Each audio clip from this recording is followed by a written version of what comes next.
Hey, welcome to Radical Candor, and this is the view on the bundle for you created by Storythis. This part of the bundle is purposely designed to deliver all the essential wisdom from this book, Radical Candor, straight into your long-term memory. And this is how it's going to work. I'm going to give you a quick overview. As with every book and synopsis and bundle in the Storythis series, we use cutting edge learning science, which takes the concept of memory palaces. So we're going to use this structure, this building, to store just the key concepts, the key chapters in Radical Candor, so that those, when you have them at your fingertips, when you recall them, that will trigger the underlying knowledge that's stored within each of those chapters. This is the exact process that is used by memory athletes to memorize thousands of digits of pi, thousands of random digits, decks of cards, and so on. I know that because this is what I've done myself, training to be a memory athlete and performing at world championships and nerdy stuff like this. So what I've done here is take the hard work out of the process for you, and I've done it for you. So this is an overview. This is the image that you're going to use, and at the end of it, we'll have these images, these mini images that represent each of the 8 chapters superimposed to create this journey from 1 through 8. Don't worry about kind of trying to remember it right now. I'll tell you when you sort of need to do that. Right now, just know that this is where we're headed, and it will all make complete sense to you. So, now I'm actually going to show you what this looks like. And all I want you to do is start to think and internally vocalize to yourself the number and the location. So, for example, let's do this now. 1, the front of the front lawn of this house. Number 2, don't really worry too much about the content. As you can see on the left hand side, I'm revealing the content, just the chapter title. Don't really worry about trying to remember it right now, because that's going to come in the next section. So 2 is in the flower bed. 3 is the door, the front door. 4 is the porch. 5 is the top window of the house. 6 is on the roof. 7 is the garage door. And 8 is the driveway. Now, if you were to close your eyes now, hopefully you'd be able to walk through 1 through 8 and be able to call out, visualize where it is, and also vocalize where that location, where that number is. So now we're going to drop into the next layer. Let's pick up the speed a bit here. So we're going to just work through learning 1 to 4.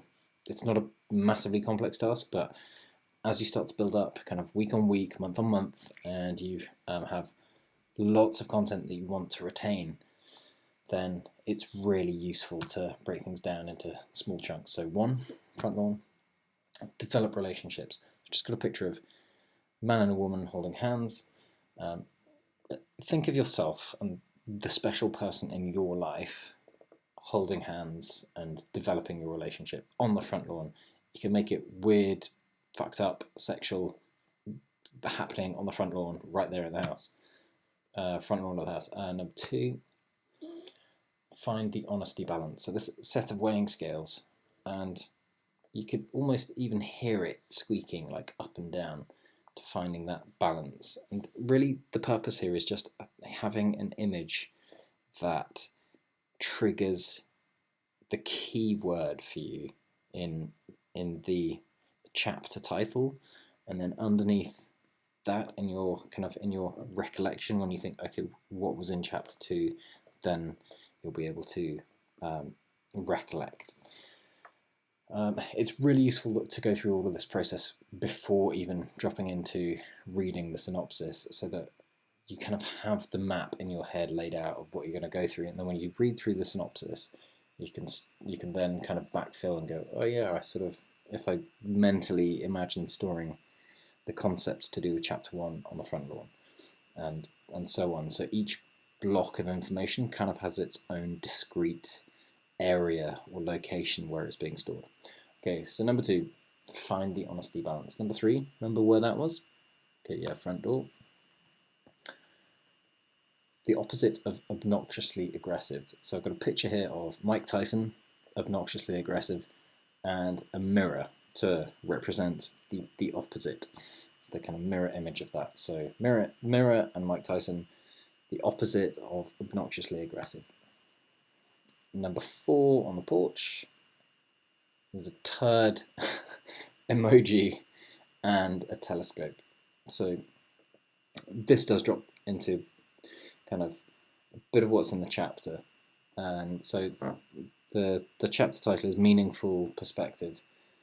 That is, when you're leading people, be honest about what it is that you're asking people and asking people to do, and collaborating with people on. If it's a bullshit task, then call it a bullshit task. Don't try and overly gloss it up in something, because people see straight through it, and people don't like being sold to, especially if it's on an ongoing basis, and about like having to do a kind of a menial and bullshit task.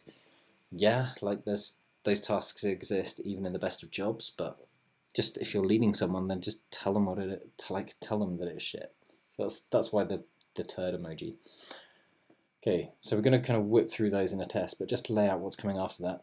5, and what I'm doing is always, this is kind of a memory game, memory competition tweak, is to colour both the first and then every 5th location, just kind of so you've got a slightly different anchor, and you can easily go back to, okay, 5, I know where that was a different colour, that was bolder, that stood out, that was on the roof. Okay, I mean, it's pretty simple when there's just 1 to 8, but when you have like hundreds and thousands, then, it's kind of useful. Okay, so 5 is going to be there, 6 is going to be top of the roof, 7 the garage door, and then 8 the driveway. But let's test, okay, on 1 to 4. And here's the game. So say to yourself, well, where was location 1? It's pretty easy, right?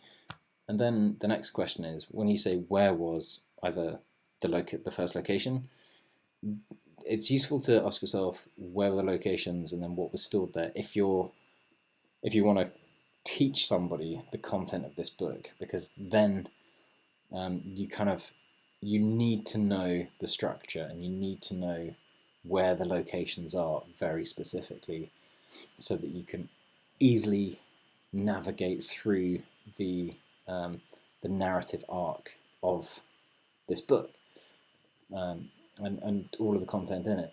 But it's really useful to say, in that case, where was the first location, and then what was stored at the first location.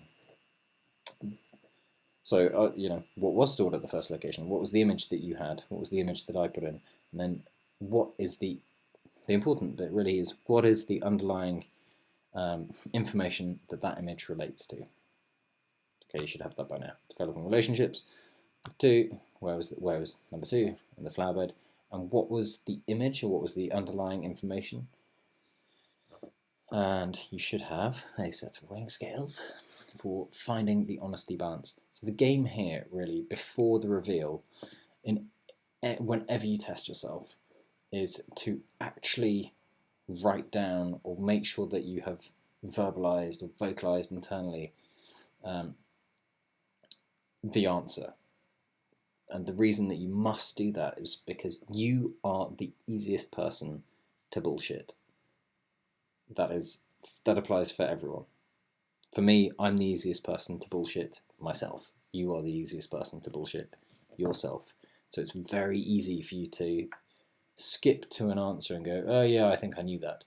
When in reality, what you're rehearsing there is not retrieval of information, you're rehearsing recognition of information and bullshitting yourself that actually constitutes retrieving information and active memory, when in reality it simply does not. And the reason that you're like, the tendency is to want to just reveal the answer to show you, to recognize and go, oh yeah, I'm pretty sure I knew that. It's because like active retrieval, it takes effort. It takes a little bit more effort, even if it's just tiny. It's a slightly greater cognitive load than just seeing it again or rereading or seeing an image again. It's a little bit more, but by putting yourself through that process of that like slight tweak, an increase in cognitive load will pay dividends in your ability to actually retain information and be able to actively retrieve it when you're not looking at notes. So on the spot, you'd be able to understand what the core principles of this book are and kind of work from them without needing to sit down and reread the book again and again and again. Okay, kind of labelled that point a bit. So number 3, where was number 3? Front door. What was the image there? And then therefore, what was the underlying concept?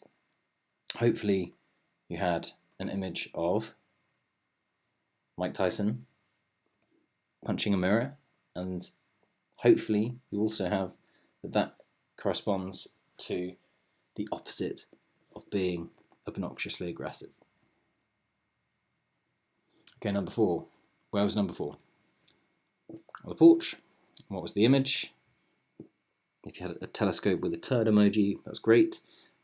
And then if you also have, make sure you kind of verbalize or write it down, meaningful perspective, then have a biscuit. All right, cool. So let's skip on through to learning 2. Right, we're like 12 minutes in. Let's whip through this now. You get the concept of how this works, and now I'm actually kind of going to rattle through the last few. So number 5, up in the top window of the house, that's a fire. So firing considerately, that's the chapter title. Number 6 is on the far right of the roof. It's like a little circle of people holding hands, collaborative leadership. So just kind of imagine this going on actually at that location when you look at this building, and kind of bring yourself into the image with this whole scene. So imagine yourself actually being there and seeing this going on. So bring it to life. And then number 7, a big ear on the garage door. Well, that's kind of weird, but like, you know, if you saw that, that would really strike you. And that corresponds to the chapter title of Listener Types. And then number 8, on the driveway. This is a slightly convoluted one, but hopefully it should work for you. So a support, the bed is supporting. I kind of used it because you lie down in a bed, so you can. Tony Robbins, he is probably the world's most renowned motivator. So it's a bit of a convoluted image to correspond to the chapter title, but support underlying motivations.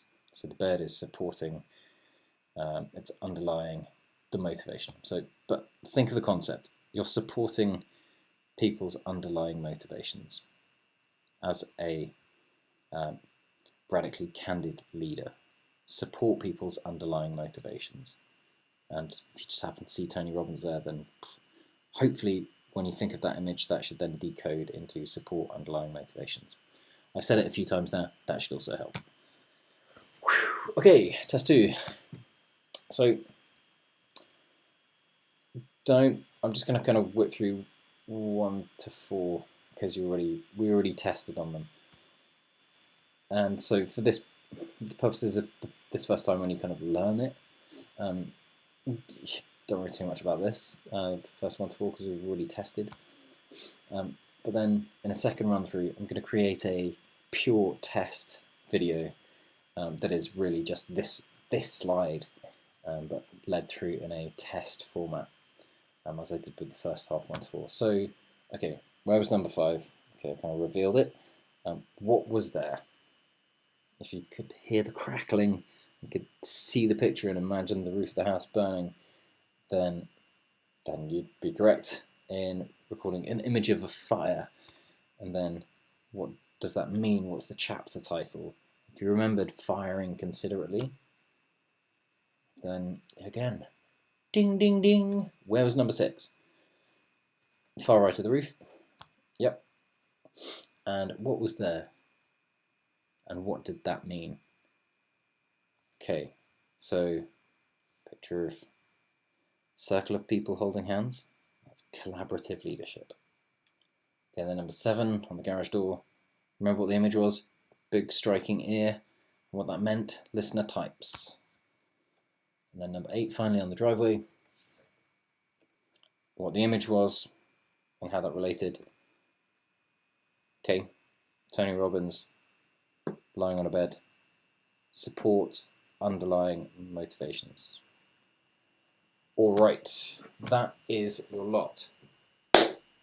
Done. 15 minutes, chapter titles. Kind of seems like we've sort of labelled points here. I needed to introduce you to the concept in future versions, future releases. I'm going to drop into less of the detail as to why this matters and why it works. But I'm sure that was slightly longer than if you just kind of like read a list of the 8 concepts down the left-hand side. But I guarantee you, these will stick in your head.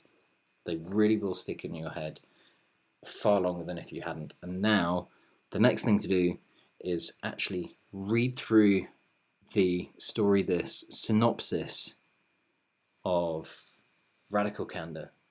And then once you've done that, and as you're reading through it, kind of imagine each piece of information, each block of information and the core concepts that correspond to, say, chapter 1 in the first location, chapter 2, second location, and so on.